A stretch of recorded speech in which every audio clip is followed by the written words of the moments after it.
Hi there guys, I hope you are having a good day. Grab yourself a cup of tea and let's talk some boxing. And now, Dillian Whyte, who is WBC Interim World Champion, has called for the WBC to make Tyson Fury champion in recess and upgrade him to full World Champion. He'll fight Wilder as World Champion. Winner of that fight fights Tyson Fury, and winner then can go on, I guess, to Undisputed against Anthony Joshua. Now, this is exactly what Dillian Whyte had to say. I'll fight Wilder as world champion, winner of that fights Fury, and winner of that fights AJ for Undisputed. Now, this is a good move from Dillian Whyte, I believe, because he's going to have to do something like this to get his world title chance, because it's not coming otherwise. And due to the fact that Tyson Fury has tested positive, and Fury versus Wilder is being pushed back again, I mean, it's a long time that they've been waiting to get this fight on. It was supposed to happen in June or July last year, and now it will likely happen in October of this year, and that's just ridiculous. The heavyweight division is stagnating as a result.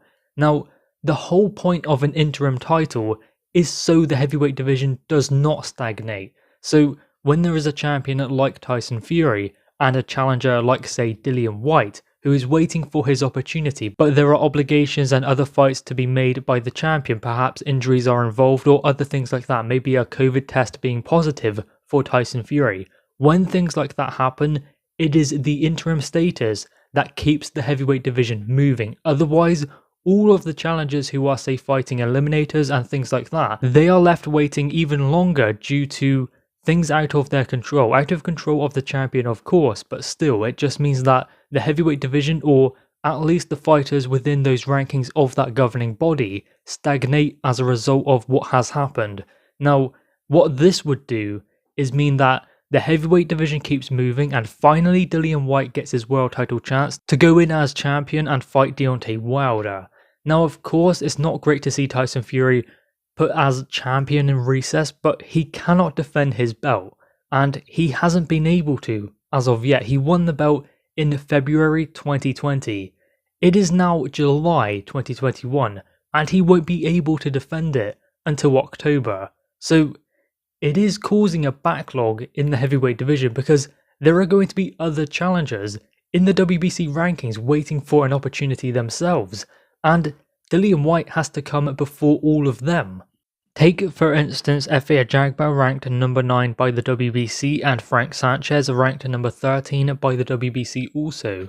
They are going to be fighting one another, or they were supposed to, on the undercard of Fury vs Wilder. That has since gone up in smoke, but still, that was a fight that was going to happen between two fighters within the top 15 of the WBC rankings. So you have to see that things need to move forward.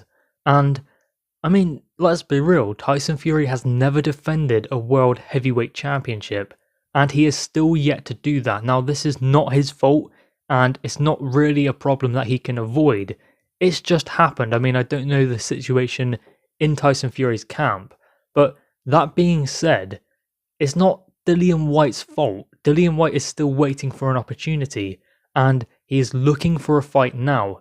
He was going into negotiations with Jermaine Franklin, and he did even say, or Eddie Hearn said, that they want to try and get Tyson Fury this year if he wants to fight again. So before all of this, when the fight was still going ahead in July, Tyson Fury said that he wanted to have a turnaround and fight again in 2021, which is great. So why should that not be Dillian Whyte? If he wants to make Undisputed next year and there is the possibility that a mandatory could be called, which will be Dillian Whyte, then that would get in the way of Undisputed. So the best way to do it would be to deal with Wilder, deal with Dillian Whyte, then when AJ has hopefully dealt with Usyk, or whatever happens in that fight, then they can make Undisputed in 2022 with no mandatories getting in the way, and it's fair, everyone gets their opportunity. Now, in light of what has happened, that means that Tyson Fury will likely only fight once this year, in October. He's not going to fight in December after fighting in October. So essentially Dillian Whyte has missed that opportunity to try and make a Tyson Fury fight after he has fought Deontay Wilder if he were to win. Now it looks like Dillian Whyte won't get an opportunity until 2022, for sure, unless this happens.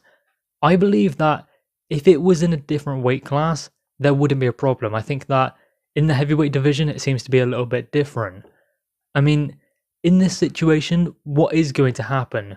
Tyson Fury has been champion since February 2020. That is all of 17 months as WBC heavyweight champion, 20 by the time October rolls around, and he hasn't defended the belt. Of course, it is unprecedented times over the past year. No crowds have probably been the big thing that has prevented the trilogy from happening, alongside injuries and such. But still, is that really the WBC's fault? I mean, they have to try and be amiable towards their champion, but there does come a point when they weren't involved with the arbitration. They weren't involved with the first fight being cancelled between Fury Wilder, the second one and the third one, these dates coming left, right and centre, but nothing coming of them. That's nothing to do with the WBC. They should in fact be looking at that and thinking, hang on, we want this belt to be contested over in the boxing ring, so something needs to happen, get something done, get a fight made. That is normally what happens with a governing body, and if that continues not to happen, they have to start looking at other options. So it's not really normal for a governing body like the WBC to say, no, we're focused on Wilder Fury, we are committed to that one. That's very unusual for a governing body. Not so unusual for promoters, the guys who make the fights, but for a governing body to say they are committed to that one, which they kind of did when avoiding Dillian Whyte as a mandatory, because they were asked the question, or Maurizio Sulman was, about the possibility of Dillian Whyte becoming mandatory. He kind of sidestepped the question and said, we're not really focused on that at the moment, we're focused on Wilder Fury 3. Again, it's not really normal for a governing body to be focused on that. They should be thinking about their mandatories. They usually are, because it is their obligation to give a mandatory challenger, someone who is number one, or someone who's not even a mandatory challenger, someone who is number one WBC interim champion, who is waiting for their opportunity. It is their obligation to honour a challenger's position and their challenge towards their world title. I think it's just bizarre, to be honest, the fact that they are so focused on one particular fight. I've never really seen that before with the governing body, just focused on one fight. It is almost like they are promoters. They are not the ones who make the fights. They say order a mandatory when it is time for that to happen, and order eliminators, intercontinental fights maybe, but they are not the ones who make the fights. A promoter could be the one who says, we want that WBC world title on the line for Wilder Fury 3.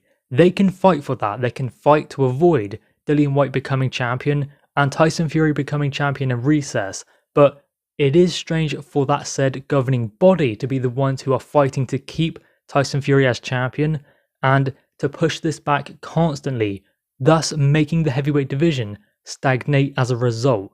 It is their obligation to keep the heavyweight division moving.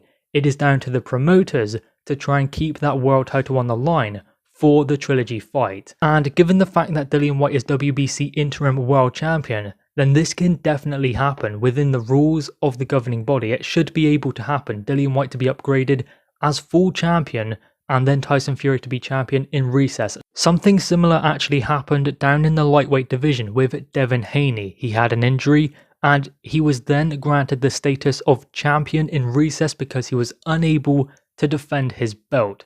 Something similar again in the welterweight division with a different governing body, Manny Pacquiao, not defending his title, so then made champion in recess, and the WBA regular champion, Ugas, was upgraded to the super champion. Now there is talk of Manny Pacquiao maybe regaining that super status, but still, that is what happens in other weight classes. So why should the heavyweight division be any different? Dillian Whyte versus Deontay Wilder could work. Then the winner fights Fury, winner fights then Anthony Joshua. Great, I don't really see any problem with that. And let's be real, who wants to see a third fight between Fury and Wilder anyway? But guys, anyway, what are your thoughts on this? Make sure you leave your thoughts in the comments below. Also leave a like and grab that subscribe button. Thanks guys.